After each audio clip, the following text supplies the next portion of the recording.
نحمده ونصلي على رسوله الكريم اما بعد فاعوذ بالله من الشیطان الرجیم بسم اللہ الرحمن الرحیم رب اشرح لي صدری ويسر لي امری واحلل عقدۃ من لسانی یفقهوا قولی۔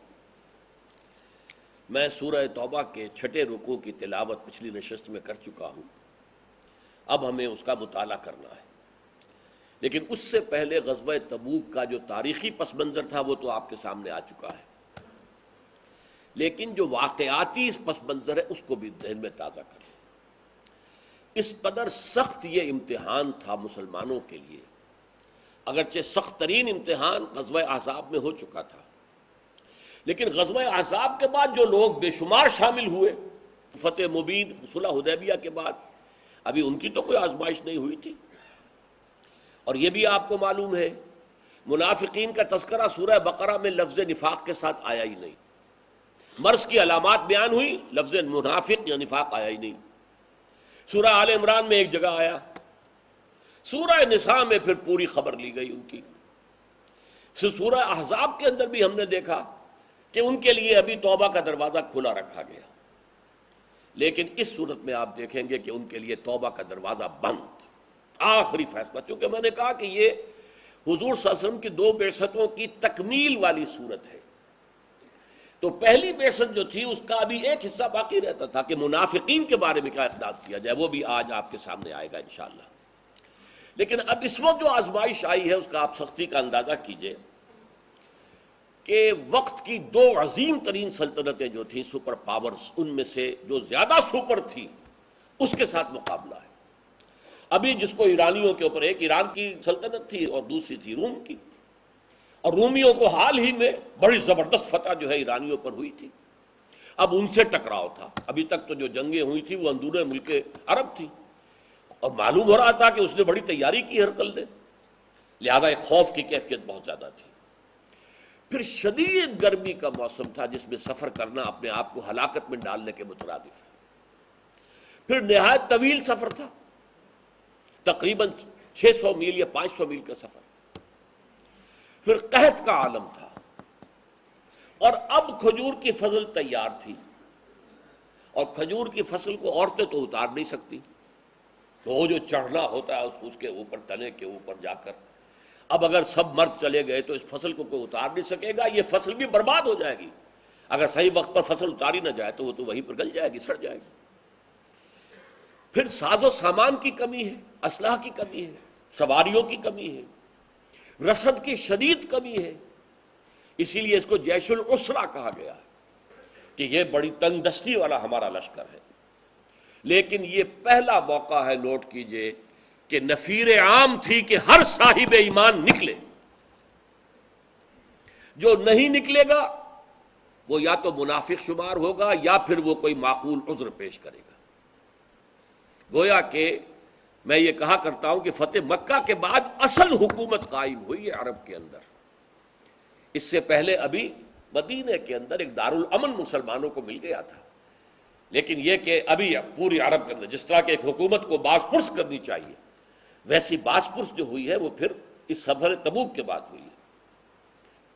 یہ جو ان میں سے جو لوگ نہیں آئے تھے ان میں ایک تو تھے منافقین، اور جو اکثر لوگ جانتے تھے وہ شخص ایسا ہے منافق ہے، چاہے یقین کے ساتھ نہ کہہ سکیں، لیکن یہ کہ ان میں کچھ ایسے لوگ بھی شامل تھے کہ جو صاحب ایمان تھے، ان کے بارے میں لوگوں کو اچھا گمان تھا۔ تو ایک روایت آتی ہے کہ جب تبوک میں آپ مقیم تھے 20 دن، تو وہاں ریت کے ٹیلوں میں سے ایک ٹیلے پر آپ تشریف فرما تھے، اور آپ کے آس پاس صحابہ تھے صلی اللہ علیہ وسلم و رضی اللہ تعالیٰ عنہم اجمعین۔ وہاں لوگوں نے ذکر کیا فلاں شخص تو بہت اچھا تھا، نیک تھا، وہ تو صادق الایمان معلوم ہوتا تھا، وہ کیوں نہیں آیا، کیوں رہ گیا پیچھے؟ کسی نے کہا ہاں یہی معاملہ فلاں شخص کا بھی تھا۔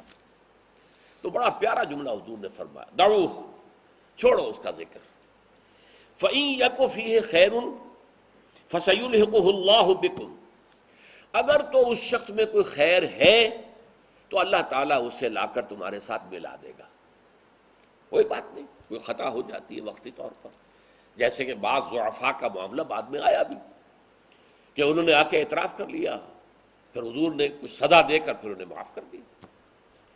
وَإِن يَكُن خَيْرُ ذَلِكَ، اور اگر اس میں خلوص اور خیر نہیں ہے، فَقَدْ أَرَاحَكُمُ اللَّهُ مِنْهُ، تو اللہ تعالیٰ نے اس کی ایذا رسانی سے تمہیں راحت دے دی ہے۔ وہ اگر آتا شر والا آدمی جس کے اندر شر ہو تو یہاں آ کے فساد مچاتا، چغلیاں کھاتا پھرتا، لوگوں کو بددل کرتا۔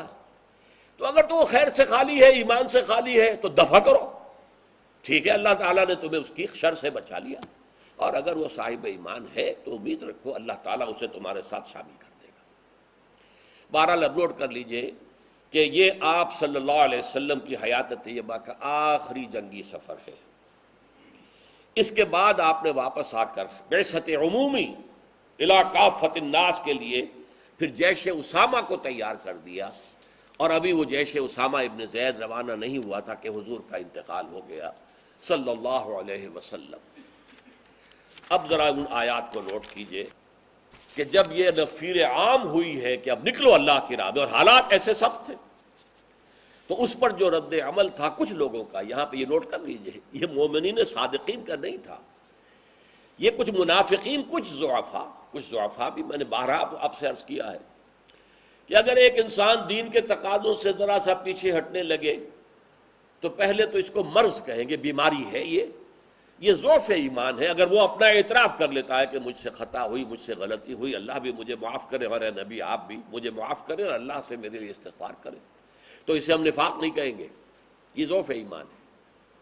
لیکن جب وہ شخص اپنی اس طرح کی کوتاہی کو کور اپ کرنے کے لیے جھوٹ بولنے لگے تو اب نفاق شروع ہو گیا، نفاق کی پہلی منزل، جیسے ٹی بی کا پہلا درجہ ہوتا ہے۔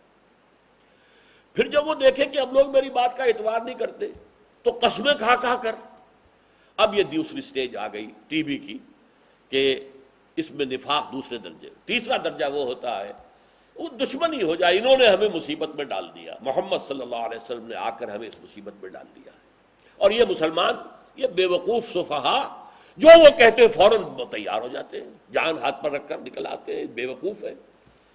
انؤمن کما آمن السفہا، ہم ان بے وقوفوں کی طرح تو ایمان نہیں لا سکتے۔ اب جب یہ معاملہ ہو گیا تو یہ نفاق اس تیسری منزل کو پہنچ جاتا ہے کہ جو پھر لا علاج ہے، اس کا کوئی علاج نہیں۔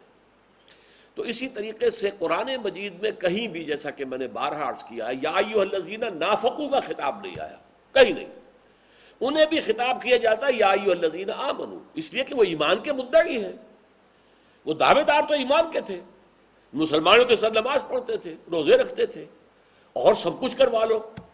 ایک تو ان پر زکوٰۃ شاہ گزرتی تھی، اور ایک یہ ہے کہ جنگ کا مرحلہ آ گیا تو پھر ان کی جان پر بن جاتی تھی۔ لہٰذا انہیں جب بھی خطاب کیا گیا یا ایھا الذین آمنوا، تو یہاں اس یا ایھا الذین آمنوا سے آپ دھوکہ نہ کھائیں، یہاں مخاطب ابو بکر، عمر، عثمان، علی رضی اللہ تعالیٰ عنہم یا زبیر یا طلحہ یا یہ نہیں ہے، بلکہ یہ ہے وہ لوگ جو ضعفاء میں سے ہیں یا منافقین میں سے ہیں۔ یا ایھا الذین آمنوا ما لکم اذا قیل لکم انفروا فی سبیل اللہ اثاقلتم الی الارض، اے ایمان کے دعوے دارو تمہیں کیا ہو گیا ہے جب تم سے کہا جاتا نکلو اللہ کے راستے میں جہاد کے لیے، اب سلطنت روما سے ٹکراؤ ہے، اب ہر شخص نکلے، اور تو تم اس پر زمین میں دھسے جاتے ہو۔ ثقل کہتے ہیں بوجھ کو، اثاقلتم الی الارض، جیسے ہم کہتے ہیں میرے قدم من بھر کے ہو گئے، چلنا مشکل ہو گیا، کوئی بات ایسی سنی کہ میرے پاؤں من بھر کے ہو گئے۔ اسی طریقے سے آدمی گویا کہ بیٹھتا چلا جاتا ہے زمین میں۔ یہی سورہ اعراف میں آیا ہے بلعام بن باعورہ کے لیے، وَلَكِنَّهُ أَخْلَدَ إِلَى الْأَرْضِ، وہ تو زمین ہی کی طرف دھستا چلا گیا، زمینی خواہشات، زمینی شہوات۔ تو اسی طرح یہاں فرمایا تم زمین میں دھسے جا رہے ہو، بوجھل ہو گئے ہو، تمہارا نکلنے کا ارادہ ہی نہیں ہے، اٹھنا ہی نہیں چاہتے۔ یا ایھا الذین آمنوا ما لکم اذا قیل لکم انفروا فی سبیل اللہ اثاقلتم الی الارض۔ اب دیکھیے کتنا پیارا سوال ہے، ارضیتم بالحیات الدنیا من الآخرہ، کیا تم آخرت کو چھوڑ کر دنیا کی زندگی پر راضی ہو گئے ہو؟ یہ تجزیہ ہے۔ جیسے ہم نے پڑھا تھا پہلے کہ جو لوگ مکے پر چڑھائی کرنے کے مخالف تھے، ان سے کیا کہا؟ اتخشونہم، کیا تم ڈرتے ہو ان سے؟ فاللہ احق ان تخشوہ، تو اللہ زیادہ حقدار ہے اس کا کہ تم ان سے ڈرو۔ اسی طریقے سے فرمایا ارضیتم بالحیات الدنیا من الآخرہ، تم آخرت کو تج کر اور صرف دنیا کو حاصل کرنے پر راضی ہو گئے ہو؟ فما متاع الحیات الدنیا فی الآخرۃ الا قلیل، تو جان لو دنیا کی زندگی کا ساز و سامان آخرت کے مقابلے میں کچھ بھی نہیں. قلیل کہتے ہیں دی لٹل، انگریزی میں آپ نوٹ کرتے ہیں اے لٹل. اے لٹل میں کچھ مراد ہوتا ہے تھوڑا سا ہے بہت کم. اے لٹل، دی لٹل بالکل نہ ہونے کے برابر. تو یہاں پر یہ دی لٹل کے مفہوم میں ہے فما متاع الحیات الدنیا فی الآخرۃ الا قلیل. اس کے بعد دیکھیے دھمکی، الا تنفروا، اگر نہیں نکلو گے یعذبکم عذابا علیما، تمہیں دردناک عذاب دے گا، ویستبدل قوما غیرکم، اور تمہیں ہٹا کر کسی اور قوم کو لے آئے گا. اس کا مطلب ہے تم ناہنجار ہو، تم اہل نہیں ہو اس عظیم منصب کے جو تمہیں دیا گیا ہے کہ محمد نے تم پر گواہی دی ہے اللہ کی، اللہ کے دین کی، اور تمہیں گواہی دینی ہے پوری نوع انسانی پر. تمہیں تو مشن یہ دیا گیا ہے. محمد نے صلی اللہ علیہ وسلم عرب کے اندر اللہ کے دین کا ڈنکا بجا دیا، جو تکلیفیں تھیں جھیلی. اب تمہیں جو تکلیفیں جھیلنے کے لیے تیار ہونا چاہیے، قربانیاں دینے کے لیے تیار ہونا چاہیے. اگر نہیں کرو گے یستبدل قوما غیرکم. اور یہ بات کہی گئی تھی ابھی قتال کا سلسلہ شروع ہونے سے قبل بھی. سورہ محمد صلی اللہ علیہ وسلم جو غزوہ بدر سے پہلے نازل ہوئی، اس میں کہا گیا ہے ان تتولوا یستبدل قوما غیرکم. دیکھو اگر تم پیٹھ دکھاؤ گے، اب جو یہ قتال کا مرحلہ شروع ہو رہا ہے اس میں اگر تمہیں جان پیاری ہوئی اور تم بیٹھ رہے تو جان لو کہ اللہ تمہیں ہٹائے گا، دفع کرے گا، اور کسی قوم کو وہ مقام دے دے گا جو تمہیں دیا گیا ہے. ولا تضروہ شیئا، اور دیکھو تم اللہ کا کوئی نقصان نہیں کر سکو گے، تم اسے کوئی نقصان اور گدر نہیں پہنچا سکو گے. کیوں ہمیں ہٹا دیا؟ جیسے کہ غصے میں ہے یہودی، ہمیں کیوں ہٹا کر اور امت محمد صلی اللہ علیہ وسلم کو کیوں یہاں پر فائز کر دیا گیا؟ یہ سارے ان کے انتقامی جذبات ہیں، یہ حسد ہے. جیسے حسد کی آگ میں جلا تھا ابلیس کہ مجھے آگ سے پیدا کیا، اسے مٹی سے پیدا کیا ہے، میں اس کے سامنے کیوں جھکوں، میں اس کی تابعداری کیوں کروں، میں اس کو سجدہ کیوں کروں. انا خیر منہ خلقتنی من نار وخلقتہ من طین، میں اس سے بہتر ہوں. اسی طریقے سے یہودی جو ہے حسد کی آگ میں جل رہے تھے. حسدا من عند انفسہم، سورہ بقرہ میں الفاظ آئے کہ ہم اس منصب سے آج ہٹا دیے گئے، اور یہ امیین ان پڑھ ان کو یہ مقام دے دیا گیا، ہم تسلیم نہیں کریں گے. یستبدل قوما غیرکم ولا تضروہ شیئا واللہ علی کل شیء قدیر، اللہ ہر چیز پر قادر ہے. الا تنصروہ، دیکھیے پہلے کیا کہا تھا، الا تنفروا، یعنی ان لا تنفروا، اگر تم نہیں نکلو گے. الا تنصروہ یعنی ان لا تنصروہ، یہ نون اور لام جڑ گئے. الا تنصروہ، اگر تم مدد نہیں کرو گے ان کی صلی اللہ علیہ وسلم. یہ ہے اصل میں امتیوں کا مقام. وہ مددگار ہے محمد الرسول اللہ صلی اللہ علیہ وسلم. مشن تو اصل میں ان کا تھا، بھیجے تو وہ گئے تھے کہ اللہ کے دین کو غالب کرے. هو الذی ارسل رسولہ بالہدی ودین الحق لیظہرہ علی الدین کلہ. یہ تو ذاتی طور پر یہ مقصد بعثت محمد ہی تھا صلی اللہ علیہ وسلم. جنہوں نے بھی ہاتھ بٹایا، جنہوں نے ساتھ دیا، وہ سب نصرت ہے. جیسے کہ سورہ اعراف میں فرمایا کہ میری خاص رحمت ان لوگوں کے لیے ہوگی فالذین آمنوا بہ وعزروہ ونصروہ، جو لوگ میرے نبی امی جو آخری زمانے کے آئیں گے ان پر ایمان لائیں گے، ان کی تعظیم کریں گے، ان کی مدد کریں گے. تو الا تنصروہ، اے اہل عرب، اے امیین عرب، اے بنی اسماعیل، اگر اے اہل ایمان، اگر تم ان کی مدد نہیں کرو گے، فقد نصرہ اللہ اذ اخرجہ الذین کفروا ثانی اثنین اذ ہما فی الغار. تو ذرا یاد کرو اللہ نے تو ان کی مدد کی تھی اس وقت بھی جبکہ کافروں نے انہوں نے نکال دیا تھا، مکے سے نکالا، نکلنے پہ مجبور کیا، قتل کی سازش ہو چکی تھی. نوجوانوں کا ایک گروہ جو ہے آپ کے کاشانہ مبارک کا گھیراؤ کیے ہوئے پہرے پر تھا، اور ایک فیصلہ تھا کہ رات کو ایک خاص وقت میں جا کر سب کے سب ایک دم ٹوٹ پڑیں گے تاکہ کسی ایک قبیلے کے اوپر الزام نہ آئے بلکہ سب قبیلوں کے نوجوان ہوں، تاکہ یہ قریش جو ہے پھر خون کا مطالبہ، خون بہا کا مطالبہ کسی ایک قبیلے کے خلاف لے کر نہ اٹھ سکے. یہ ساری تیاری تھی جب حضور نکلے ہیں. تو اللہ نے مدد نہیں کی تھی ان کی کہ حضور نکلے ہیں، ان کی آنکھوں کے سامنے سے نکلے اور انہیں نظر نہیں آیا. پھر جب وہ دو میں سے دوسرے تھے، جبکہ وہ غار میں تھے، اذ ہما فی الغار اذ یقول لصاحبہ، جب کہ وہ کہہ رہے تھے اپنے ساتھی سے صلی اللہ علیہ وسلم رضی اللہ تعالی عنہ. یہ غار کا ساتھی کون ہے؟ یہ ابو بکر ہے. یہ ہے فضیلت. لیکن حضرت علی کی فضیلت، انہیں حضور نے اپنے بستر پر لٹا دیا تھا اور کہا تھا یہ امانتیں میرے پاس فلاں فلاں کی ہیں، یہ دے کر پہنچا کر پھر تم چلے آنا۔ بہرحال ہر صحابی کی اپنی جگہ فضیلت ہے، لیکن یہ ثانی اثنین اذ ہما فی الغار، یہ مقام وہ ہے جو محمد الرسول اللہ صلی اللہ علیہ وسلم کے ساتھ حضرت ابوبکر رضی اللہ تعالیٰ عنہ کو حاصل ہوا۔ اذ ہما فی الغار اذ یقول لصاحبہ، جبکہ وہ اپنے ساتھی سے کہہ رہے تھے لا تحزن، ہرگز مت حزن اور رنج اور غم سے کام نہ لو، ان اللہ معنا، اللہ ہمارے ساتھ۔ اب دیکھیے پچھلی نشست میں بھی ذکر آیا تھا حضرت موسیٰ کا کہ یہی الفاظ حضرت موسیٰ نے کہے تھے علیہ الصلوۃ والسلام، جبکہ بنی اسرائیل نے دیکھا کہ آگے سمندر آ گیا ہے، اس میں ہم گھسیں گے ڈوب جائیں گے، اور اب نظر آ رہا ہے فرعون کا لشکر، لاؤ لشکر جو ہے دوڑتا ہوا، اور غبار کا جو ہے بادل جو ہے وہ اس کو اٹھا ہوا ہے، معلوم ہوتا ہے بہت بڑا لشکر چلا آ رہا ہے، پھنس گئے ہم تو چکی کے دو پاٹوں کے درمیان۔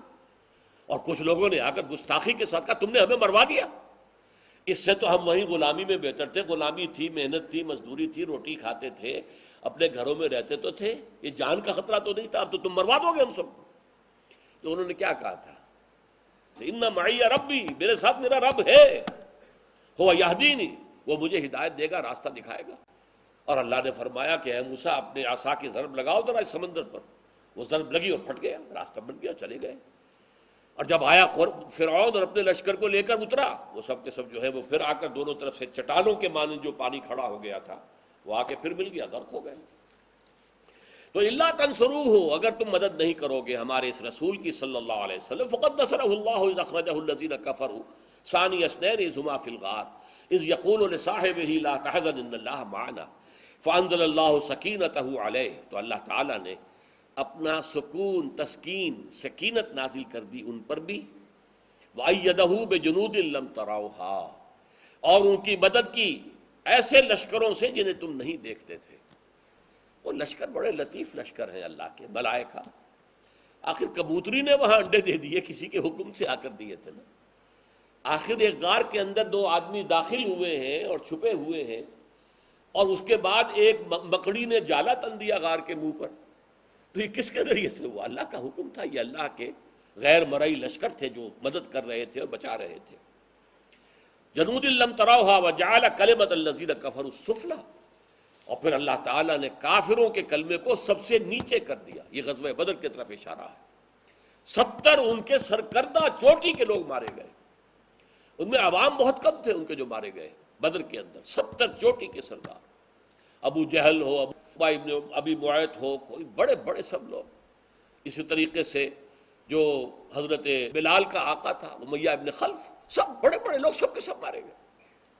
وہ تو سرداران قریش میں سے اگر بچا تھا تو صرف ایک، اور وہ تھے حضرت ابو سفیان رضی اللہ تعالیٰ، اس لیے کہ وہ گئے ہوئے تھے، وہ قافلہ لے کر کے جو قافلہ گیا تھا شام اور اب واپس آ رہا تھا، ورنہ یہ ہے کہ تمام جو چوٹی کے لیڈر تھے وہ مارے گئے۔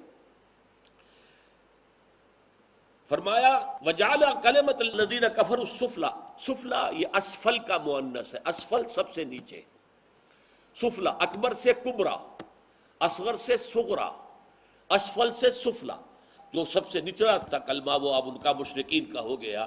وَكَلِمَةُ اللَّهِ هِيَ الْعُلْيَا، اللہ کا کلمہ تو اونچا ہے ہی، سب سے اونچا، سب سے بلند۔ یہ علیا اسی طرح مؤنث ہے اعلیٰ کا، اعلیٰ سب سے اونچا، اور سب سے اونچی بات وہ تو اللہ کی ہے ہی۔ واللہ عزیز الحکیم، اور اللہ تعالیٰ زبردست ہے، کمال حکمت والا۔ انفروا خفافا وثقالا، نکلو چاہے ہلکے چاہے بوجھل۔